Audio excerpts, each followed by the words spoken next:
This is your call on the yuan. I don't fully understand it. Tell me what this is all about.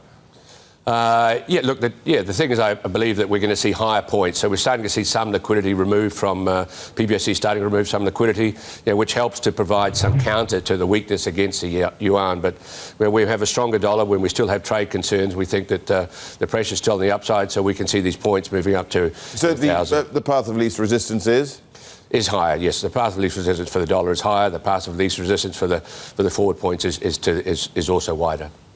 I'm just curious, why would you then long forward points instead of just the spot market? Is there a specific reason you're doing it in the forwards market? Yes, because we saw these couple of methods whereby which the PBOC and SAFE managed to slow down the movement in spot by the counter-cyclical factor and the reserve requirement. But if we see this pressure come, we believe that the pressure on the forwards will come. Remember, we saw the forwards out to around 3,500 points at a couple of occasions. We don't think they're going to get there, but we think they underprice the risk of the currency weakening at this stage. And you also like dollar against India and the euro against the yen? Yeah, look, like the dollar against India, India, as you mentioned earlier, the deficits are blowing out. The absolute level was a record, not so much against GDP.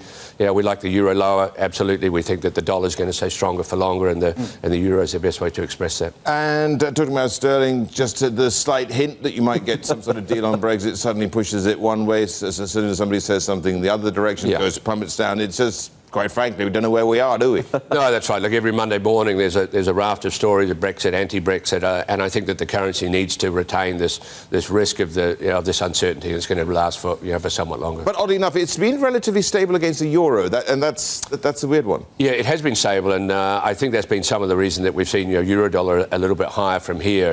And we talk now about the risk for both Europe and for the UK in regard to Brexit, but certainly the risks have got to be more skewed towards the UK, and Europe is much more in a much better situation to handle. And do you think the timing of us talking about when the ECB will eventually hike rates, is it 12 months from now, or is it a little bit further than you think? I think at this stage it's 12 months. We may hear a little bit more this week, but I don't expect to. I think there's enough risks going on in Europe, but 12 months seems to be the right call.